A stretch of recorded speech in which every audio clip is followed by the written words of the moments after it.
네, 함께 사도신경함으로 신앙 고백하시겠습니다.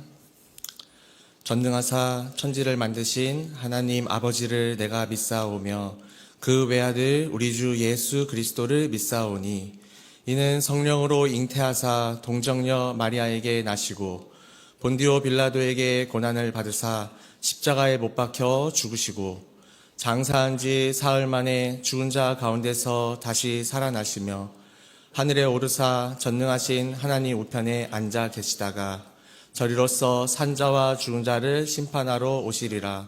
성령을 믿사오며 거룩한 공회와 성도가 서로 교통하는 것과 죄를 사하여 주시는 것과 몸이 다시 사는 것과 영원히 사는 것을 믿사옵나이다. 아멘. 찬송가 488장 함께 찬양하시겠습니다.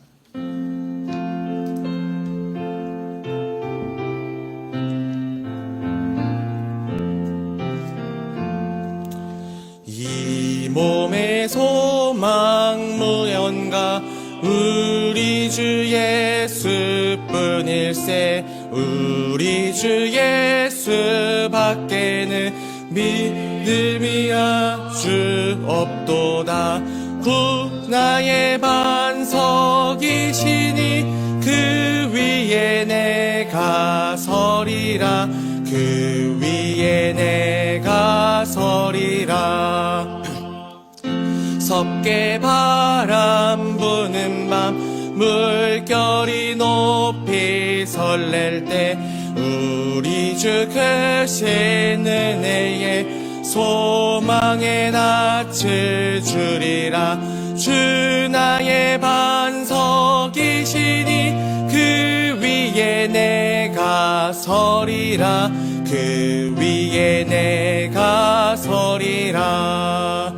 세상에 믿던 모든 것 끊어질 그날 되어도 주의 언약 믿사와 내 소망 더욱 크리라. 주 나의 반석이시니 그 위에 내가 서리라. 그 위에 내가 서리라. 살아던 천국 올라가 하나님 앞에 배울 때 주의 의를 힘입어 어여시 바로 서리라. 주 나의 반석이시니 그 위에 내가 서리라. 그 위에 내가 서리라. 아멘. 오늘 우리가 함께 살펴볼 말씀은 하박국서 1장 2절에서 11절까지입니다. 하박국 1장 2절에서 11절까지의 말씀을 저와 여러분이 한 절씩 번갈아 하면서 읽겠습니다. 여호와여, 내가 부르짖어도 주께서 듣지 아니하시니 어느 때까지리이까? 내가 강포로 말미암아 외쳐도 주께서 구원하지 아니하시나이다. 어찌하여 내게 죄악을 보게 하시며 패역을 눈으로 보게 하시나이까? 겁탈과 강포가 내 앞에 있고 변론과 분쟁이 일어났나이다. 이러므로 율법이 해이하고 정의가 전혀 시행되지 못하오니 이는 악인이 의인을 애워쌌으므로 정의가 굽게 행하여 짐이니이다. 여호와께서 이르시되 너희는 여러 나라를 보고 또 보고 놀라고 또 놀랄지어다. 너희의 생전에 내가 한 가지 일을 행할 것이라. 누가 너희에게 말할지라도 너희가 믿지 아니하리라. 보라, 내가 사납고 성급한 백성 곧 땅이 넓은 곳으로 다니며 자기의 소유가 아닌 거처들을 점령하는 갈대아 사람을 일으켰나니 그들은 두렵고 무서우며 당당함과 위엄이 자기들에게서 나오며 그들의 군마는 표범보다 빠르고 저녁 이리보다 사나우며 그들의 마병은 먼 곳에서부터 빨리 달려오는 마병이라. 마치 먹이를 움키려 하는 독수리의 나름과 같으니라. 그들은 다 강포를 행하러 오는데 앞을 향하여 나아가며 사람을 잡아 모기를 모래같이 많이 할 것이요. 왕들을 멸시하며 방백을 조소하며 모든 견고한 성들을 비웃고 흉벽을 쌓아 그것을 점령할 것이라. 함께 읽겠습니다. 그들은 자기들의 힘을 자기들의 신으로 삼는 자들이라. 이에 바람같이 급히 몰아 지나치게 행하여 범죄하리라. 아멘. 오늘부터 하박국서를 함께 살펴보겠습니다. 어렸을 적에 성경을 읽으며 하박국? 무슨 호박국도 아니고 하며 혼자 웃었던 기억이 납니다. 그러나 하박국서의 내용은 이런 유머가 무색해질 정도로 엄중한 상황과 신앙인의 문제를 가지고 고뇌하고 있습니다. 하박국이라는 이름은 껴안다, 꽉 붙들다는 의미를 갖는다고 합니다. 이 의미가 확장되어 포용하다, 씨름하다 이렇게 보기도 합니다. 하박국은 누구보다도 인생의 문제를 가지고 하나님과 씨름한 사람이었으며 결국 문제들을 가지고 하나님께 반문하고 저항하던 그가 달라진 관점으로 그것들을 끌어안는 것을 보게 됩니다. 하박국의 신상 정보는 성경에 충분하지 않습니다. 2장을 보니 성전에서 하나님을 만난 내용이 나오고 3장에는 히브리 음악 용어들이 등장하는 것으로 보아 레위인이지 않았을까 추측할 따름입니다. 오히려 여기서 우리는 그의 기록을 통해 예언자로서의 사역과 인품 등을 생각하는 것이 더 유익해 보입니다. 20세기 마지막 히브리 사상가인 아브라함 헤셸은 예언자란 악에 대해 민감한 사람이라고 했는데 하박국은 여기에 딱 들어맞는 사람이라고 하겠습니다. 그런데 통상적 예언자와 선명하게 구별되는 부분도 있습니다. 보통 예언자를 하나님 앞에서 백성들에게 말하는 입이라고 표현한다면 하박국은 반대로 백성 앞에서 하나님을 향해 마치 항의하듯 다소 불경스러워 보일 정도로 말하고 있다는 점입니다.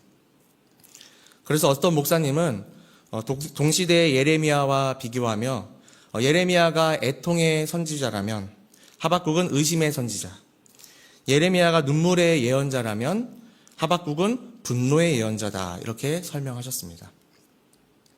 자, 그렇다면 하박국은 어떤 악한 일들에 대해 의심하고 분노했는지 본문을 따라 살펴보겠습니다. 하박국서 1장 2절에서 4절을 다시 한번 같이 읽겠습니다. 시작. 여호와여, 내가 부르짖어도 주께서 듣지 아니하시니 어느 때까지리이까? 내가 강포로 말미암아 외쳐도 주께서 구원하지 아니하시나이다.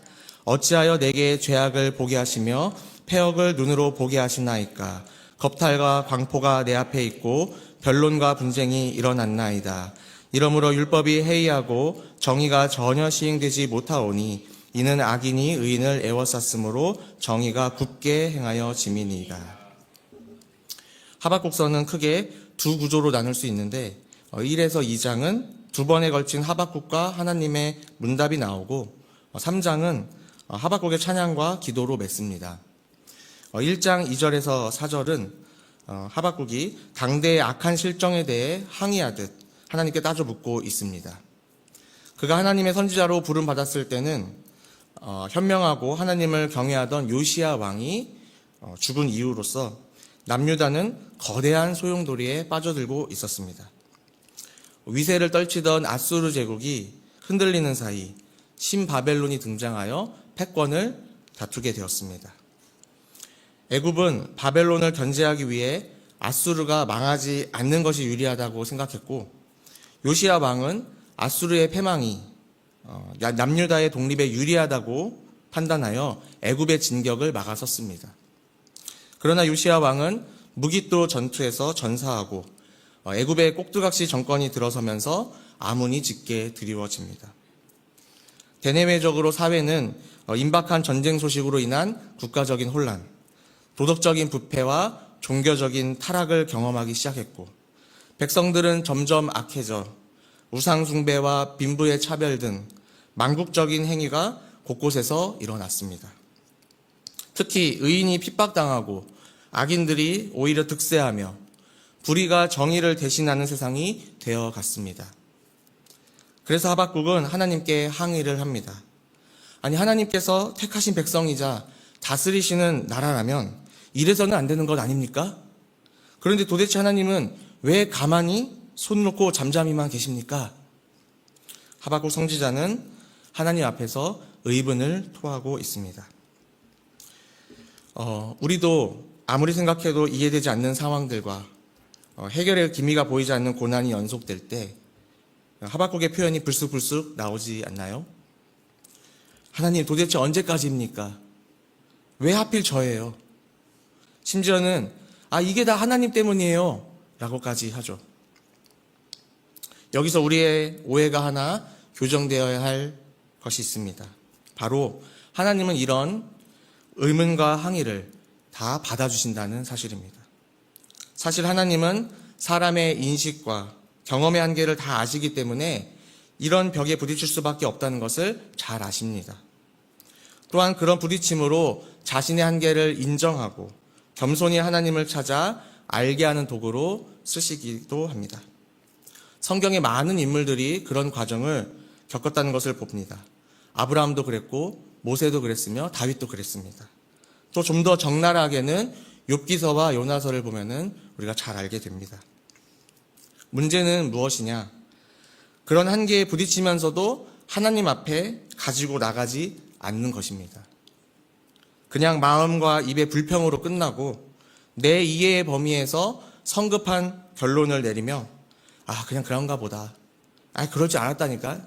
난 이거밖에 안 돼. 이렇게 하고 살아가는 것입니다. 하나님은 포기하지 않고 뜻을 구하는 자에게 마침내 말씀을 주십니다. 하박국이 얼마나 오랜 기간 하나님의 답을 기다렸고 또 몇 번에 걸쳐 질문을 던졌는지는 나와 있지 않아 알 수 없습니다. 그러나 때와 방법의 차이는 있지만 하나님께서 끝내 그분을 찾는 자들의 기도와 질문에 말씀해 주신다는 사실입니다. 아모스 3장 7절에서 참으로 주 하나님은 당신의 비밀을 그종 예언자들에게 미리 알리지 않고서는 어떤 일도 하지 않으신다고 분명히 밝히셨습니다. 이에 하나님은 하박국의 질문에 대해 한 대답을 주십니다. 우리 하박국서 1장 5절에서 6절을 또 같이 함께 읽겠습니다. 시작. 여호와께서 이르시되 너희는 여러 나라를 보고 또 보고 놀라고 또 놀랄지어다. 너희의 생전에 내가 한 가지 일을 행할 것이라. 누가 너희에게 말할지라도 너희가 믿지 아니하리라. 보라, 내가 사납고 성급한 백성 곧 땅이 넓은 곳으로 다니며 자기의 소유가 아닌 거처들을 점령하는 갈대아 사람을 일으켰나니.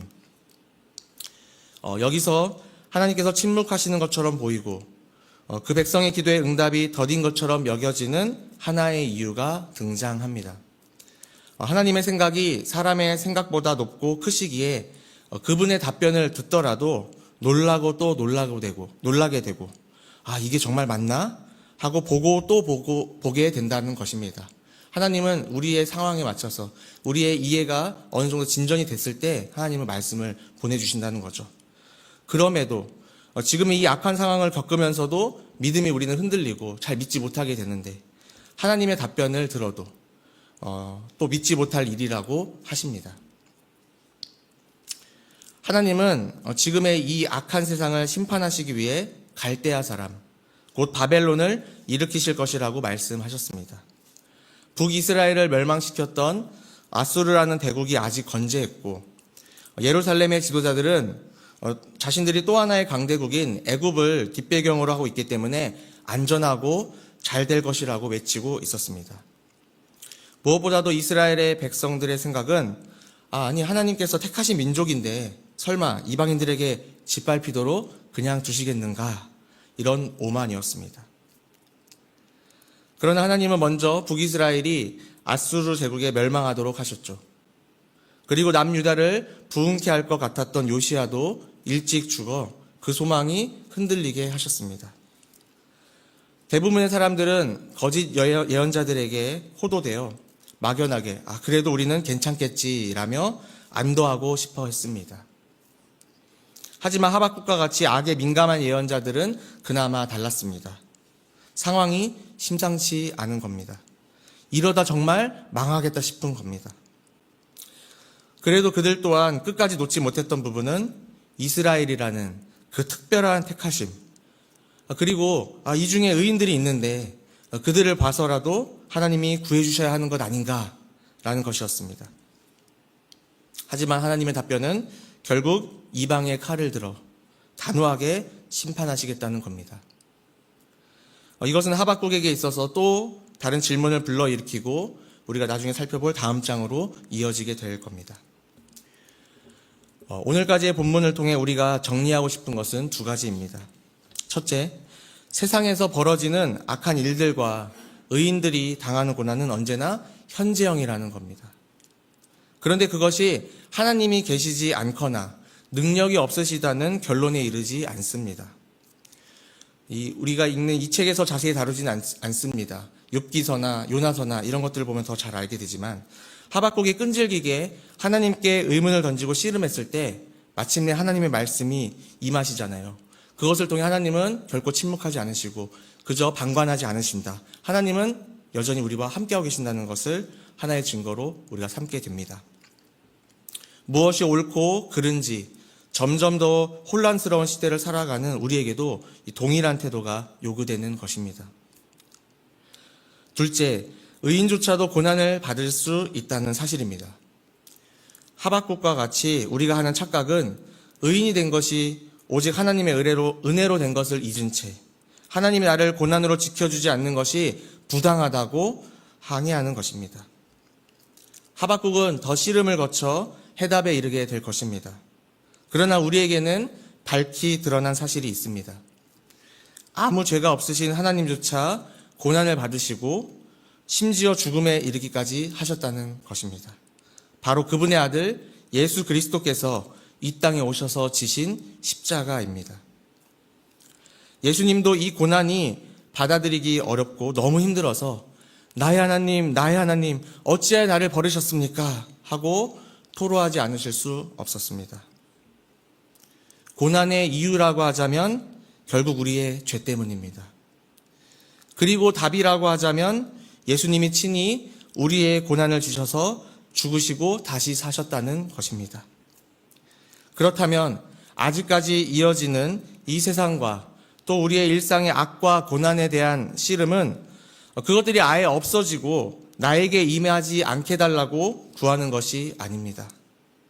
도리어 이 미해결의 이 답답한 심령을 가지고서라도 하나님께 나아가 털어놓는 것이 되어야 합니다. 그리고 친히 고난을 겪으셨고 여전히 우리를 위해 탄식하시는 그분을 만나야 하는 것입니다. 우리 이제 오늘 주신 말씀을 생각하면서 함께 기도하고 싶습니다. 첫째로, 이 땅의 죄로 인한 고난은 현재 진행형이지만 쉽게 답이 나오지 않는다고 해서 포기하지 않고 하나님께 그 의문과 아픔을 가지고 나아가는 자리로 인도해 주소서. 두 번째로, 예수님이 친히 우리의 고난의 현장에 계셨고 지금도 성령님을 통해 우리와 함께 우시는 것처럼 우리도 우리 주변의 고난받는 지체들과 함께 할 수 있게 하소서. 마지막으로 세 번째는 전교인 수련의 연동 캠프를 위해서 기도하고 싶습니다. 전교인과 전 세대가 서로 동하고 통하는 시간이 되게 하시며 모든 관계에서 서로 사랑함으로 예수님의 제자됨을 나타내게 하소서. 같이 우리 세 가지 제목을 놓고 기도하겠습니다. 하나님 아버지, 오늘 우리가 하박국서 말씀을 통해 하나님 우리의